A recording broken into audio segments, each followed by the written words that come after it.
Ok, ao mesmo tempo que eu tentar ser objetivo aqui, eu não vou conseguir muito bem, porque é um conteúdo muito denso, dinâmica. Tanto que, se eu não me engano, é o capítulo que tem mais exercícios do livro todo, 157, se não me falha a memória. Deixa eu ver se eu acertei ou não. Eu tô com ele bem aqui agora que eu notei. E 159 na verdade. Olha só. Bem maior, bem mais do que eu pensei. Eles têm dois aqui que eu nunca vi na vida. Então, é. Sei lá. É um conteúdo muito denso. E eu vou precisar de um tempinho pra explicar, por mais que eu tente ser o mais rápido possível. É. Eu acho que pra entrar na cabeça de alguém, eu acho bem difícil. Demorou muito tempo pra entrar na minha cabeça como é que funciona, como é que faz. E eu, quando aprendi a resolver as questões, eu ainda assim não entendia direito como é que funcionava. Então eu vou tentar ser bem mais explicativo e tentar desmistificar várias das coisas que fazem isso uma matéria confusa, ao invés de explicar em si. Entendeu? Meu objetivo é tirar dúvidas e não gerar mais dúvidas. Mas dinâmica, praticamente, você pode representar como se fosse um exemplo prático de vetores, porque é literalmente isso. Não é nada diferente do que a gente viu em vetor. Eu acho que existem jeitos de você realizar as questões e jeitos de você fazer as questões, métodos, caminhos, que é o que eu vou ensinar aqui, a maioria, que vão ajudar vocês nas questões. Então, deixa eu só escrever o título aqui, dinâmica. Parece um P isso. O termo certo seria lei de Newton, porque energia também é dinâmica, que é estudo do movimento, mas tá escrito dinâmica no livro, eu vou falar dinâmica, eu minha vida toda eu vi dinâmica, falo lei de Newton só em negócio de, sei lá, nunca vi muita gente. É bem, assim, se fala dinâmica, todo mundo entende o que você fala. Mas, primeira coisa que eu queria dizer é que, voltando atrás, né? É nada mais nada menos que uma linha prática de vetores. Que um exemplo prático de vetores, na verdade. Você tem aqui um bloquinho num plano. Aqui, né? Esse plano aqui ele é horizontal, ele não tem inclinação nenhuma. E esse bloco tá parado, né? Vamos dizer que eu comece a aplicar uma força F nele. Ele vai se mover, né? Mas antes da gente ver, né, esse negócio de força F, o que é força F? Que é uma força em si, né? Aposto que vocês não estão perguntando o que é isso, né? Porque, pelo que eu vi, o pessoal tá estudando bastante até, parabéns. Mas, você tem uma força F puxando o bloco. O que vai acontecer com o bloco? Ele vai, no mundo sem atrito, né? Vamos dizer que é superficializa, se mover. Independente do que aconteça, ele vai se mover, né? Todo mundo sabe disso. Por que ele vai se mover? Porque esse bloco, ele tem uma certa massa, tá certo? E nesse corpo maciço, nesse corpo com massa, vai ser aplicada uma força que vai acelerar o bloco, entendeu? Daí que vem o negócio lá de força é igual a massa vezes aceleração. Eu botei Mzinho aqui, o Mzão aqui, mas deu pra entender. Então, eu vou deixar aqui bem no cantinho, força resultante é igual a MA, só pra gente poder ver como é tudo que você precisa saber de fórmula. E é isso que ferra o pessoal, porque o que vai complicar nas questões é porque esse F que ele pede é a força resultante, não é o F específico. Então isso caga o pau muitas vezes. Mas vamos lá, vamos só começar aqui e ir pelo que eu chamo de o método de resolução de qualquer tipo de questão de dinâmica do livro. Se você quiser, eu posso pegar uma questão assim do final do capítulo para raciocinar um pouco mais e eu vou conseguir resolver só com essas ideias. Claro que você precisa abrir a mente um pouquinho para poder visualizar as coisas, é isso que complica nessas questões, mas é tudo o mesmo método, não existe dificuldade em visualizar o método, né? Mas enfim, primeira coisa que você tem que fazer vamos dizer que a questão ela vai dar um dado. Eu vou dar o pior caso. Ele dá um sistema, ele vai dar um caso para você analisar, mas ele não dá a figura. Opa, o que é que eu faço, né? Primeiro passo, eu vou até escrever aqui. Primeiro passo, você vai fazer bem aqui é desenhar. Por que eu não compro logo um tablet, ou sei lá o que, para poder escrever? Porque o mouse é horrível. Desenhar.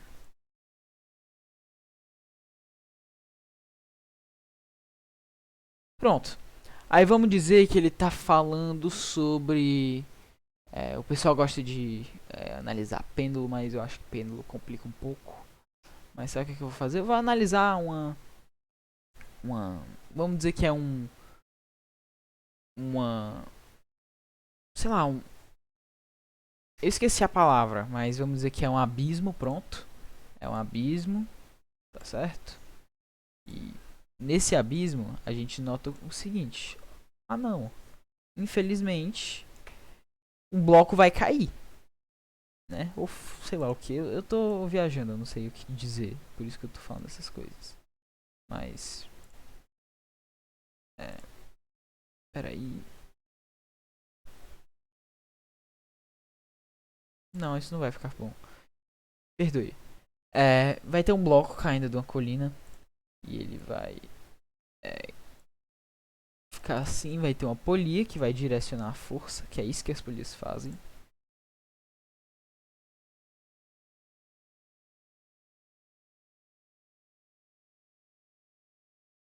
Bem aqui, vai ter um bloco bem aqui.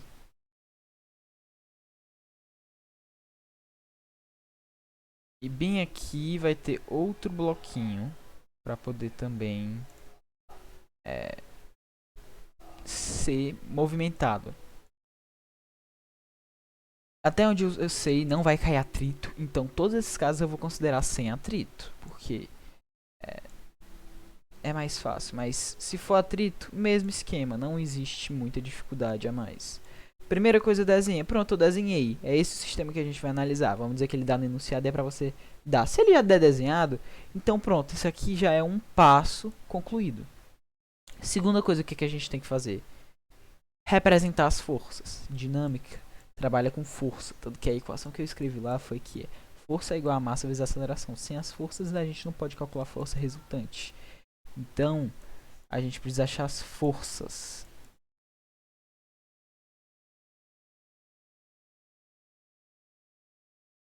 Então vamos lá, o que a gente vai ter aqui? A gente tem certos tipos diferentes de forças. O primeiro tipo que a gente tem, eu vou escrever bem aqui, o primeiro tipo que a gente tem é a força peso, que ela é uma força de campo gravitacional. Se você quiser saber mais de onde vem isso, aí você tem que estudar astros e o movimento da Terra e tudo isso.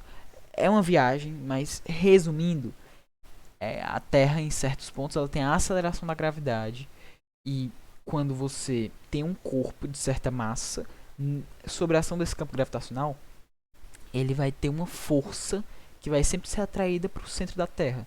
Essa é a força peso.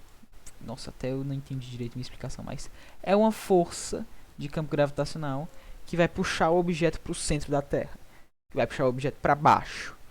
Pronto. Segunda força que a gente tem é a normal, né? Normal, qual é o princípio da normal? A normal é uma força de contato. E o que é que tem? A normal, ela é nada mais nada menos que uma força de ação e reação. Ou seja, quando eu bato numa coisa, eu vou gerar impacto direto. E esse impacto é uma força de contato, é uma normal. Entendeu? Geralmente esse é o negócio mais difícil de eu entender. Mas é bem objetivo, né? Bem direto. Um fato bem interessante que eu acho que é interessante a gente saber. Geralmente a gente diz que os blocos eles têm uma força normal para cima e uma força peso para baixo. Por exemplo, esse bloco bem aqui. Só falando que essa normal só tá aí porque existe uma força de mesmo módulo da peso, que também é uma força de contato, que ela é criada a partir da força peso. É um negócio muito estranho, mas quando a gente pisa no chão, a gente tem contato com o chão, então existe também uma força de contato. Só que fica muito trabalhoso, fica muito bagunçado trabalhar com isso. Mas, enfim, é só uma ideia assim pra dar, né? Terceira coisa, bem aqui, que eu tenho que dar, é a força elástica. Eu vou chamar carinhosamente de Fel. E essa força elástica é força de molas, não temos isso. Quarto é a tração. Tração é a força nos fios. E por último, a gente tem a força de atrito, que pode vir como força de resistência do ar, força de atrito que a gente já conhece, que eu vou chamar carinhosamente de FAT. Enfim, mas vamos lá, vamos analisar esse sistema e ver quais forças tem. A gente tem a peso, tem que no caso tá bem aqui, que é o peso desse bloco. Esse bloco tem massa, né? E esse bloco Mzinho também tem massa. Nesse caso que eu vou analisar, nem a polia nem a corda tem massa. Mas no mundo real teria, né? Porque não pode ter. Mas a gente não estuda polia com massa, nem tração com massa. Bem aqui, para deixar bonitinho, eu vou deixar aqui o vetorzinho. Isso são vetores, força é um vetor. A gente vai ter a normal, bem aqui.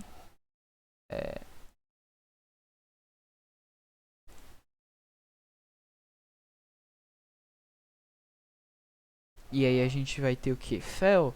Não vamos ter fel, desculpa. Tração, teremos tração. Tração vai ser bem aqui e bem aqui. Uma força T, uma força T. Normal, que é Mzão G, que é Mzinho G. Ótimo, ótimo, ótimo, ótimo, ótimo, ótimo. E FAT não vai ter, como eu disse, esse sistema não tem atrito. Pronto, a gente fez, a gente colocou as forças que tem no sistema. Muito tranquilo. E aí agora a gente vai pro terceiro passo. O que que é? Escrever as forças, só que em forma de equação. Equação. Essa é a parte que pode talvez complicar. E que é de equação. Então, você pode escrever, tipo, escrever forças em forma de equação. Ou coisa do tipo. Então, forças já foi. E agora as equações. Enfim, o que, que a gente vai fazer com as equações? A gente vai fazer nada mais, nada menos que soma e subtração de vetores na mesma direção. Ou seja, a gente não vai ter que fazer Pitágoras, nem leis dos cossenos, nem nada dessa putaria. Eu nem sei fazer leis dos cossenos. Eu tô falando sério. Pelo amor de Deus, não quero isso. O máximo do máximo é Pitágoras. Mas se tiver a oportunidade de fazer assim a lei dos cossenos, não precisa. Vai ter alguma oportunidade para você decompor e fazer nos pontos normais. Enfim. Complicação não. A gente vai escrever em forma de equações. Então a gente vai ter nossa primeira equação, que a gente vai escolher qualquer bloco. Vamos escolher o bloco Mzinho. Mzão, desculpa, esse bloco bem aqui. O que, que a gente vai fazer? Primeiro a gente vai analisar, ver assim só de olho, para onde é que vai estar a direção da aceleração. Geralmente, em alguns desenhos que já são desenhados, tem geralmente uma setinha bem aqui em cima. Aí tem aceleração, bem aqui. Ou outros ele diz que tá o bloco de baixo tá descendo no enunciado. Ele fala que esse bloco aqui vai descer. Ele já diz isso no enunciado, tá entendendo? Então, nesse caso, eu acho que é meio óbvio, já que não tem atrito, que o mg vai descer. E a atração,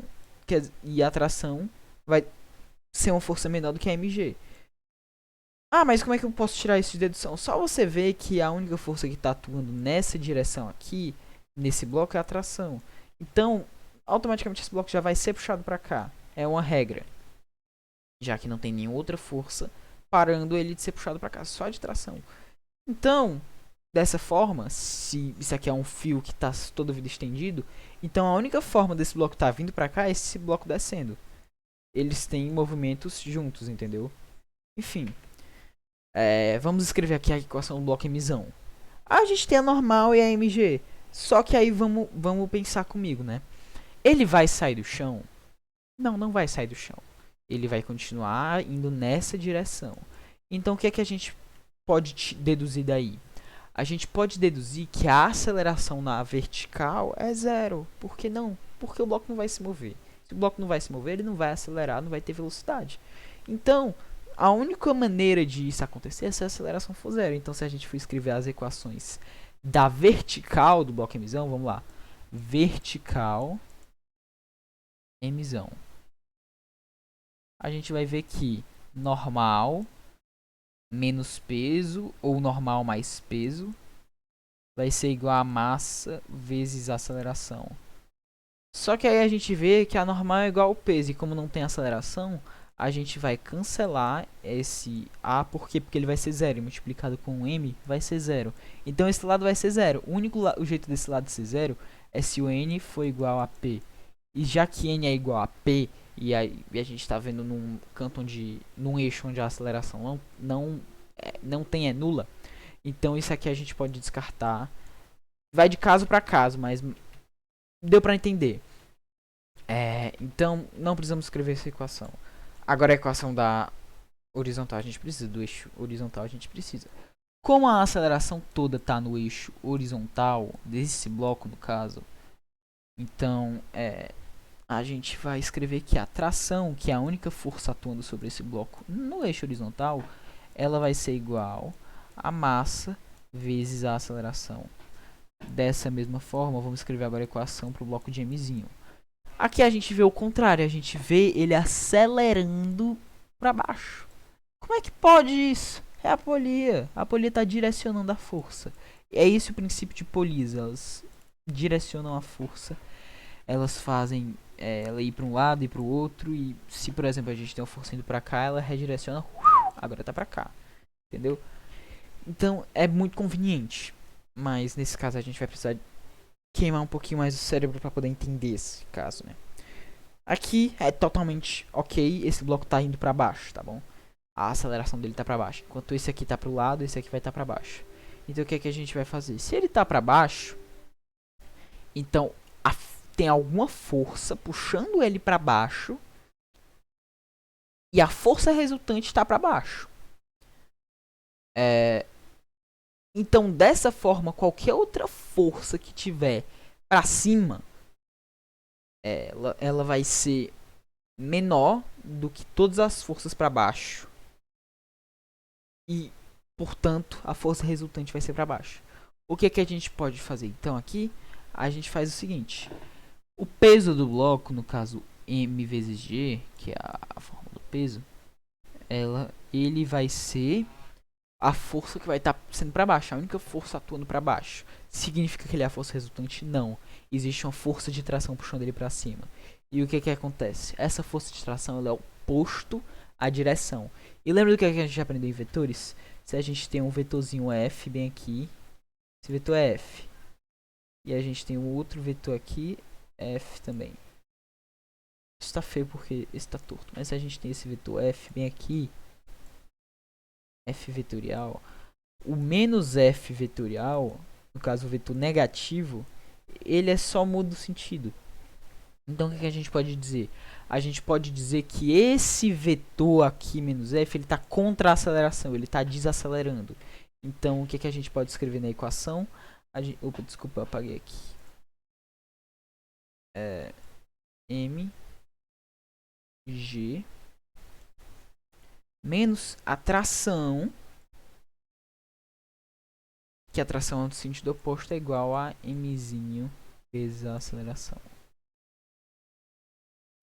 E aí isso aqui virou uma conta, duas equações, e o que a gente pode fazer com elas? A gente pode somar as duas. O que acontece quando a gente soma as duas? Isso aqui é uma igualdade. E a gente aprendeu em sistema que a gente, quando tem duas equações assim, a gente pode somar a de cima com a de baixo. Quando a gente tem duas contas diferentes. O que você pode fazer aqui? Ou você pode isolar o t, e aí você bota t é igual a t, ou você pode somar num sistema. Eu prefiro somar, que é mais rápido. E o que vai acontecer? Esse t com esse t cancela, e aí mg vai ser igual a ma mais ma. Aí a gente pode pegar o fator comum em evidência, né, para poder isolar. Me desculpa estar fazendo exemplo com letra, é porque dinâmica é muito foda fazer exemplo sem letra, pelo menos pra mim. Mas tá aqui, então a aceleração vai ser igual a mzinho g sobre mzão mais mzinho.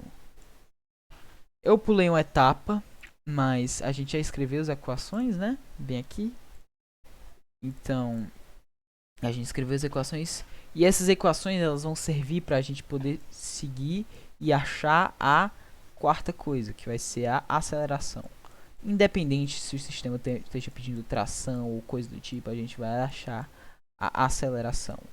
Por quê? Porque com a aceleração ela é a base do movimento na dinâmica, porque a gente está tratando com forças, e força é massa vezes a aceleração. Se a gente tem a aceleração, bom, a gente já tem metade do problema. Tá entendendo? Então, a aceleração é essencial, porque a maioria das vezes a gente vai estar estudando casos como esse, que a aceleração vai ser do sistema e não de um bloco só, entendeu? Se for a aceleração de um bloco só, aí você vai ter que fazer um negócio mais complicado, mais difícil. Mas é isso. Pronto, achou a aceleração. Tudo bem.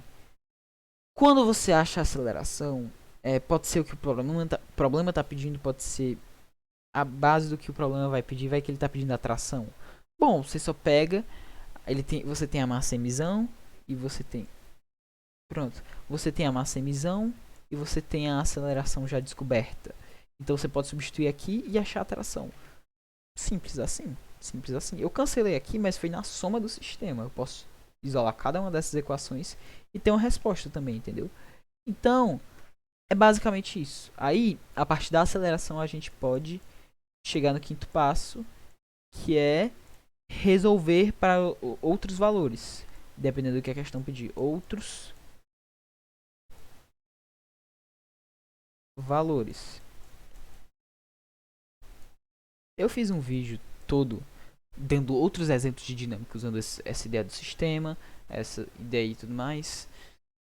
E sim, foi vários exemplos variados, show de bola. Não tão bonito quanto eu faço hoje em dia, porque eu sei usar as formas do Paint, mas eu acho que se quiser mais exemplos para ver como é que funciona todo esse método, pode ir lá ver. Eu não vou mais falar disso porque eu quero ir logo num negócio mais desmistificador. Não desmistificador, mas falar sobre outras coisinhas aqui também. E o que eu vou querer falar aqui. Não, apaguei o FHMA. Eu vou até deixar as forças aqui do lado. Não vou nem apagar. Porque elas são importantes. São bem importantes. Eu apaguei meu método também. Mas, enfim, dá pra você pegar esse método, anotar e ver o que eu tô fazendo naquele vídeo lá. Tem uns que eu pulo. Tem uns que eu vou direto pra outra coisa. Tem uns que eu só acho aceleração. Enfim, vai de método pra método. O que eu quero falar agora é de sistemas meio diferenciados, né? No caso, molas, cordas, eu já falei aqui de tração, né? Mas mola, nem lembro mais o que é que tem nessa porra de livro.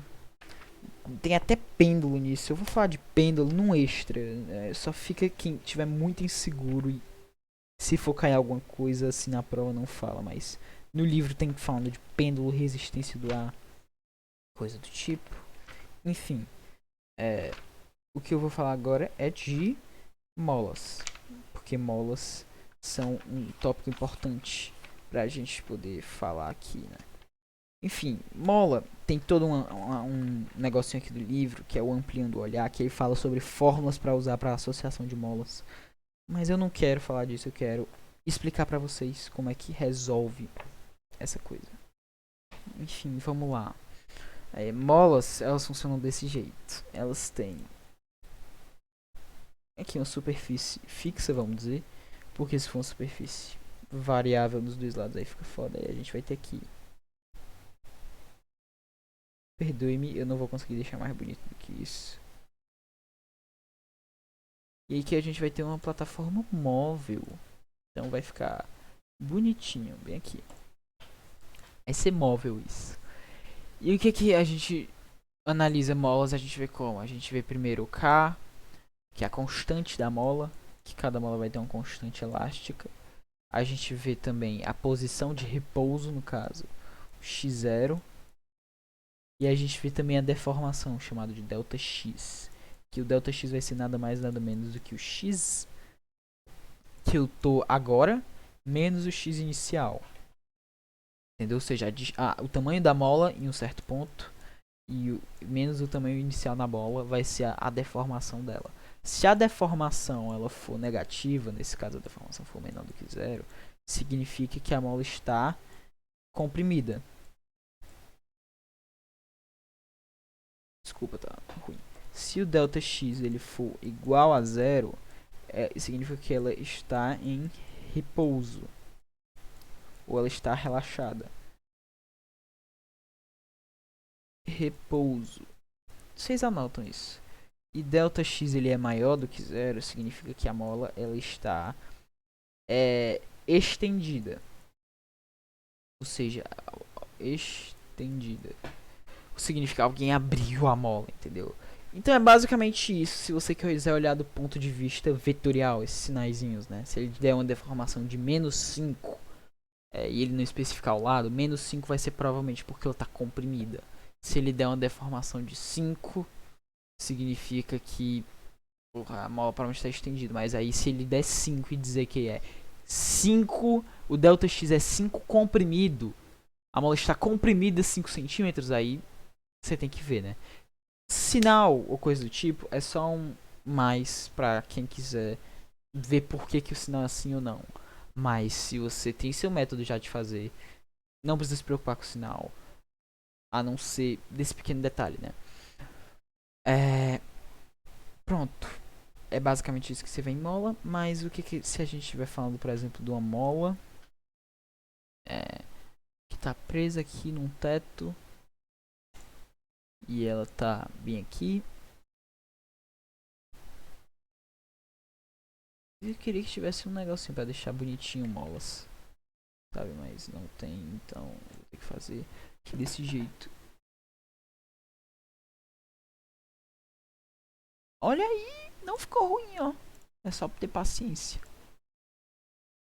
Então, ó, tá aqui. Esse bloquinho aqui ele tem massamizão. Tá certo, galera? Massamizão. E ele vai ter uma mola pendurada aqui. Agora, obviamente, vamos ser óbvios aqui. Esse bloco, se ele estiver em repouso, ou seja, se ele não estiver indo pra cima e pra baixo, pra cima e pra baixo, pra cima e pra baixo, ele vai estar... essa mola vai ter uma deformaçãozinha, vamos ser sinceros, né? Vai ter um ΔX bem aqui, que representa a deformação dela. Então, como é que a gente resolveria esse problema? Como é que a gente acharia, né, qual é a deformação dessa mola? A gente vai dizer que a constante da mola é K. Me desculpa de novo pelo exemplo de letra, quem não entende. Mas vamos lá, a gente vai ter... primeiro método, né? Desenhar as forças. Antes de a gente desenhar as equações, eu tenho que ser lento. Mas tá aqui, ó. A gente tem uma emissão G, que é o peso. A gente vai ter uma força elástica. Entendeu? E a gente vai ter praticamente isso. Somente isso. Não vai ter mais nada. Então, a gente vai ter aqui na nossa continha que o que? Eles vão estar em repouso, não vai ter aceleração. Lembra que eu disse, né? O A vai ser zero, a aceleração vai ser zero. Então, independente do que você escolher, se a aceleração for zero, então a força, as forças que tiverem no sistema, em um sistema de aceleração zero, elas vão ter que ser iguais. Então você pega todas as forças de um eixo, no caso mg é igual a força elástica.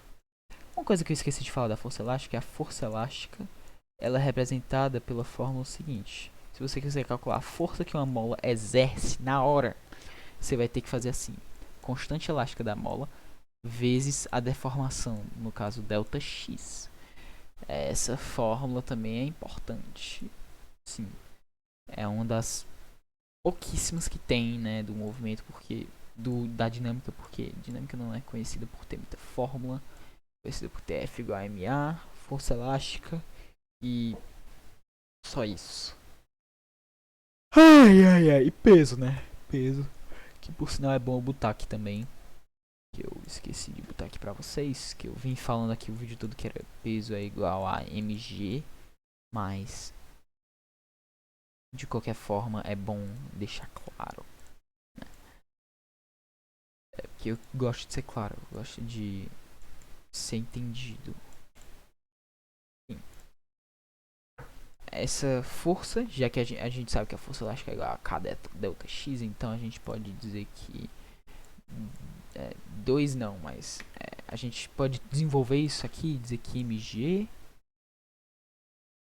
é igual a K vezes delta X. E aí a gente pode jogar esse K pra baixo, né? Jogar dividindo, então fica aqui o delta X. Delta X. Que bagulho feio da... Pelo amor de Deus. Vai ser igual a mzão G dividido por K. E é isso, sabe? Isso não é uma fórmula, tá bom? Isso não é. Isso aqui é nesse caso em específico. Mas deu pra entender. As molas vão ter uma deformação. Você tem que analisar quando ela vai ou não vai ter. Se a questão vai dizer ou não vai dizer. Entendeu? São coisas que às vezes a questão diz. São coisas que às vezes tem que estar já implícito. Se tem um bloco conectado numa mola e ele está conectado na vertical, onde tem uma ação da força peso, então essa mola vai ser deformada. É algo bem... Você tem que ter essa sacada, entendeu?